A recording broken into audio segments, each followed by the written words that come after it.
Welcome to Nashville North Studios.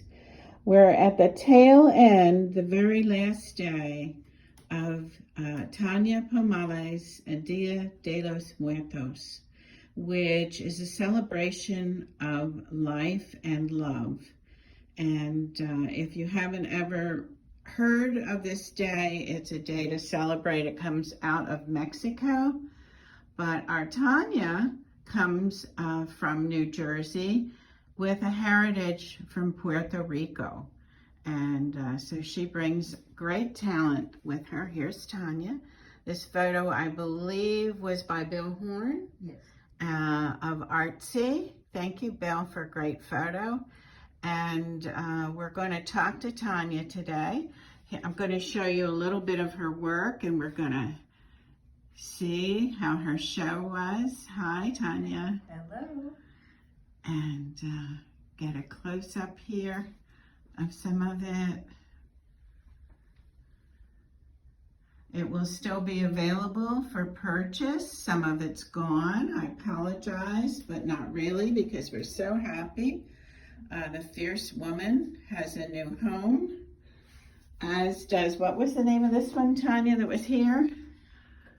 Corona 2. Corona 2.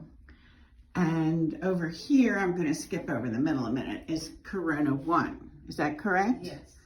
So I called them the sisters because they create such beauty. And this one is called Trust.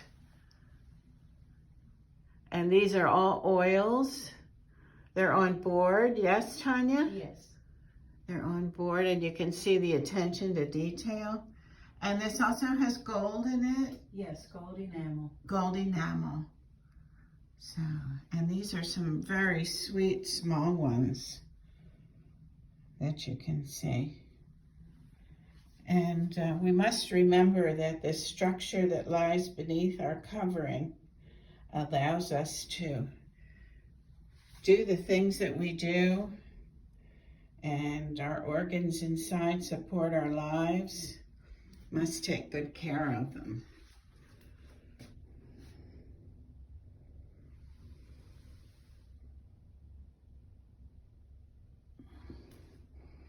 So to our friends watching all over the country, we want to thank you for joining in, especially our friends out in California and Michigan, and Texas, and Florida. We're so glad you could join us to look at Tania's work. So let's see if Judy, the camera person, can successfully turn the camera around. There's Tania. And I'm going to raise this up a bit.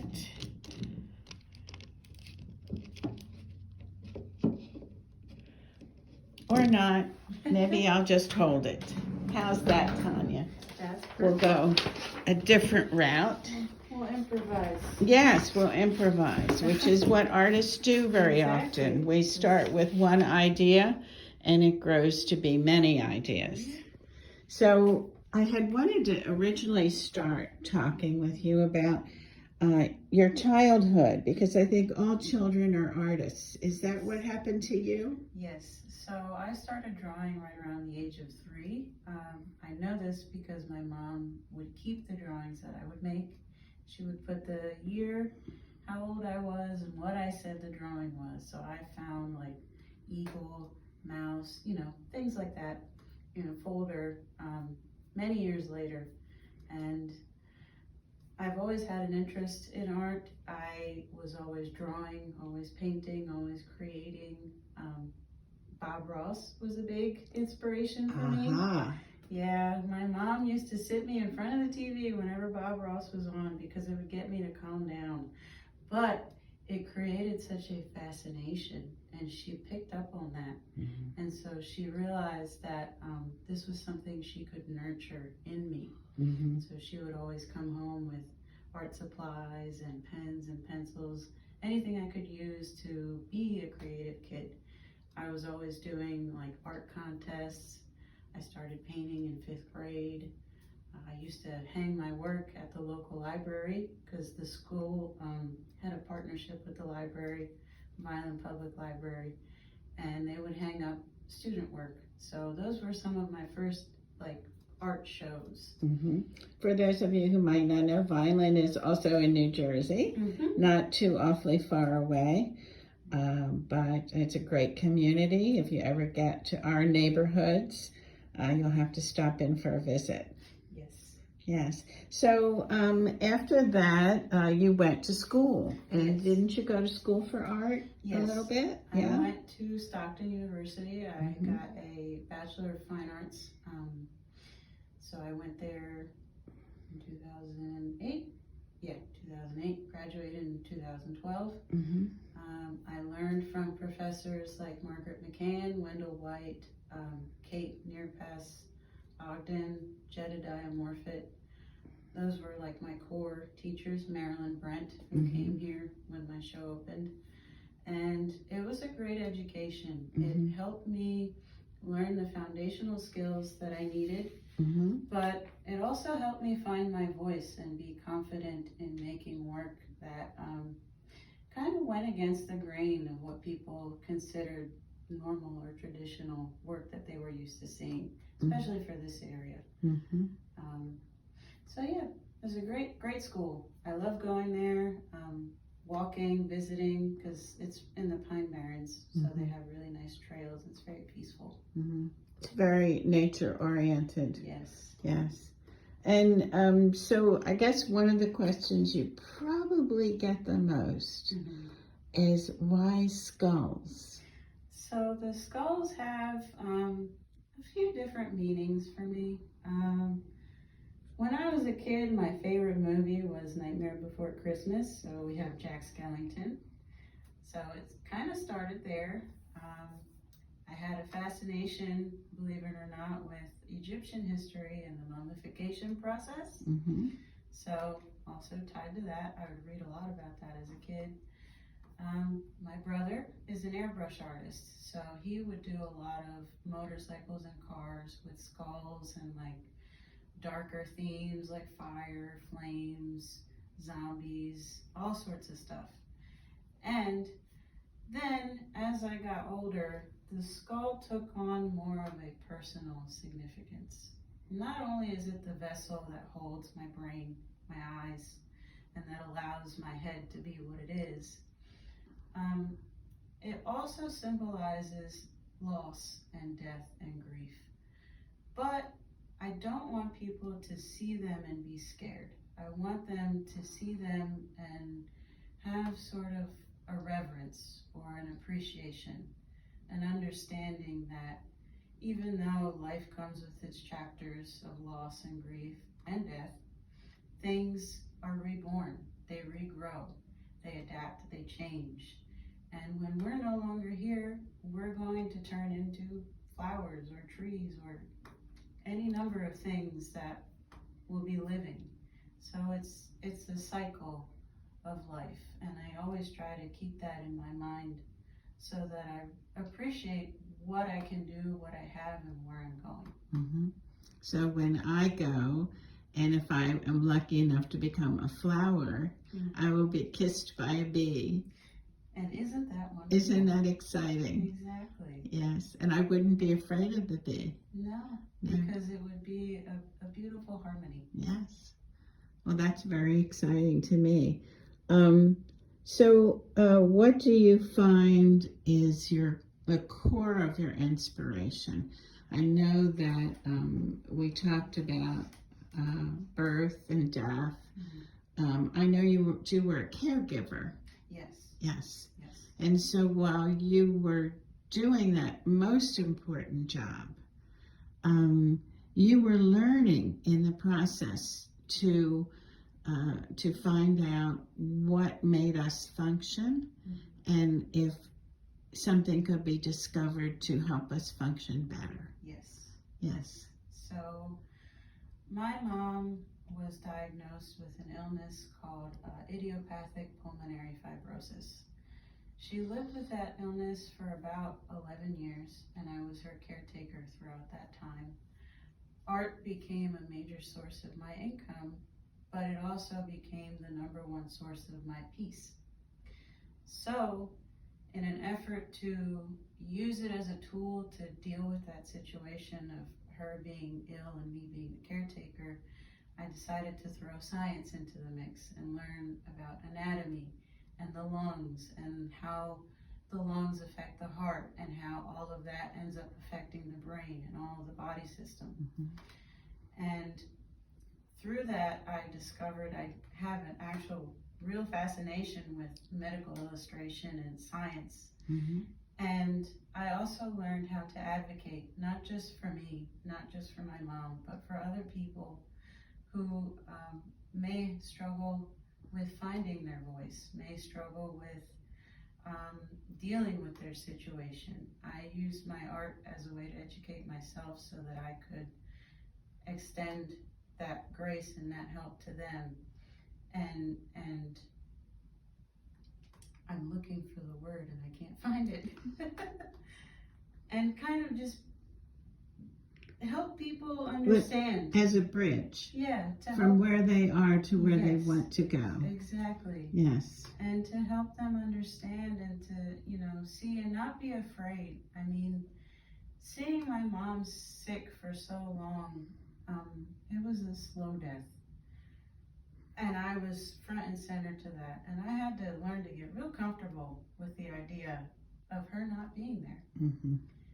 And art helped me do that. Learning about science helped me do that. And in doing that, I have helped many of my friends who have lost loved ones along the way in a way that I don't think I would have been able to do had I not delved into my art the way that I did.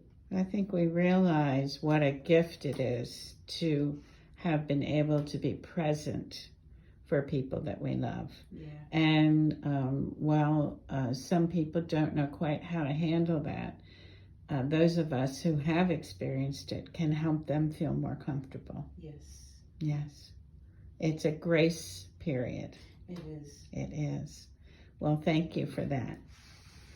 Also, can we talk about what messages, other messages that you might be conveying through your work, such as freedom to create? Let's say someone has a fascination with a different kind of topic. How do you facilitate something like that when you know it's so original and people may be uncomfortable? Yeah. So, part of the reason I do the work that I do and I use the motifs that I use, like the skulls and the third eye and things that can be kind of jarring, is because for me it also symbolizes challenges, obstacles in life. And the idea that no matter how difficult things get, how much you struggle, you can still overcome. But that's a choice. You have to choose to want to do that. And my art is a stepping stone in that process for me. Because when I'm having problems, I turn it into art. And in doing that, I come to solutions for those problems, and I become a better person because I learn to process things in a way that doesn't hurt anyone. That certainly doesn't hurt me. It makes me feel better. Yes. And it's a way to talk about, life lessons. People, I've dealt with all sorts of things: depression, ADHD, loss, any number of health issues, and I'm only 33. So having art as a means to process all of that has been a huge blessing, but it has also allowed me to help people along the way with those same struggles so that they don't feel alone. So that they're not stuck. Yes. Yes. So that they know that there's a way out. There's a light at the end of the tunnel. And just the human potential is such a limitless thing. And I've really been learning more and more and more about that. The further I push myself in my art, the further I go in my life. So speaking of process, Mhm. that's a question we get a lot from our artists who come in. How does she do this? How is it so beautiful? You Yeah. know? So can you tell us a little bit about your process? Yes. So I'll start from the beginning where the ideas come from. Mm-hmm. So my ideas tend to come to me through meditations. I meditate every morning, and if I don't get the morning, I'll do it at night. And I just still my mind and allow my mind's eye to see what it wants to see. Mm-hmm. And that's my subconscious processing things. And so whatever imagery comes to mind, I keep that, and then I do drawings or I take notes, and those become the paintings. Or sometimes it'll just smack me out of the blue. I'll see a painting completed right before my eyes, and I have to hurry to find something to write it down, because it's just, those ideas that come to you, you have to embrace them, because if you don't, they'll just go to the next person. Mm. So that's where a lot of my ideas come from. It's just me trying to process things. My mind is always going. That's one of the great things about ADHD, is having the hyper focus and the constantly going mind. My ideas are always coming to me, Mm-hmm. and I just use it to my advantage. As far as materials, I use mostly oils on wood panel, and I paint very untraditionally, because I start on a white panel. I don't do an underpainting. I don't do a tonal shading of the whole panel. It's just a white panel, and I pick a spot, usually towards the left or the center, and I start painting, and I paint outward. I mostly paint wet on wet, like Bob Ross, alla prima, and I do all my blending right there on the panel. I get lost, and hours pass, and I don't even realize it. My drawings,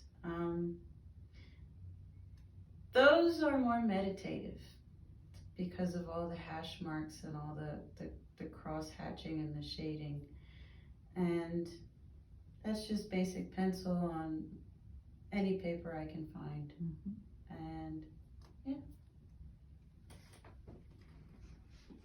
So when you write these ideas down, are they in words and pictures? Sometimes they're in Mm-hmm. words, and sometimes they're in pictures.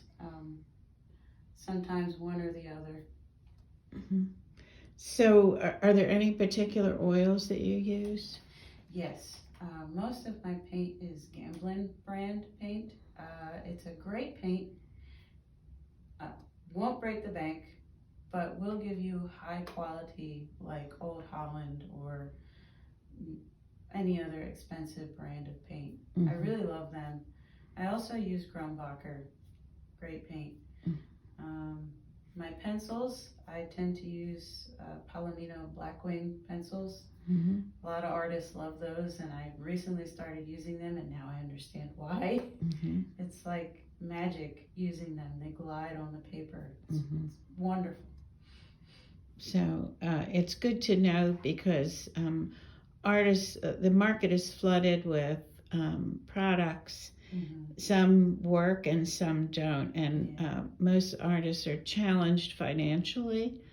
And if we can help them in any way to hone in on what's the best use of their money, what product works for others, that's a good thing to share. I would definitely recommend, if you're starting with oils, Gamblin is a great brand to start with, because it's rich color, consistent color, and you won't be frustrated while using it. With cheaper oils, they tend to be kind of watery, and the color's not opaque, and you're struggling to learn, and it makes it so that you don't learn. Brushes, I use Triquel, which is a brand based out of California. It's a small business, and their brushes are high quality and very inexpensive for what you're getting. And they last a really long time if you take care of them. So are there special hair on them? They make all sorts. So they make, they make Kolinsky hair. They make Kaklon hair. They make like imitation mongoose hair Mhm. brushes. They make your traditional hog bristle brushes. Mhm. And they also have watercolor brushes. Mhm. I do a little bit of watercolor here and there, and those brushes are, all of their brushes are great. They have different, they also have long brushes for those that like to use the 10-inch longs, Mhm. and they have the 6-inch shorter ones. So whatever you need, they have. We'll try to write this down in the comments for Mhm. people who want to know the products, and black and white is sometimes easier. Yes. Mhm. So we were so happy to have you here. Your work is definitely different, but it is a cut above. Thank you. I see your beauty of nature. And I am a nature painter. And the flowers and the butterflies take my breath away. Thank you. Thank you. Yes. And so I hope someday to own one of your pieces. Thank you. And we want everyone to know that there will be a couple pieces in our next show, which is called Yuletide Guardians. And that's going to be opening on Black Friday. So that's next week. And we hope Tanya will be able to stop back to say hello. I will. And it begins at 3 and will go until 8 p.m. So let us know what's convenient for you, as we do have timed entry. And we'll look forward. Everybody have a great Thanksgiving if you have a place to go. If you don't, may you have a peaceful time wherever you are and be surrounded with love. Yes. Thank you so much, Tanya. Thank you and for having me. We'll say good night for now. Good night.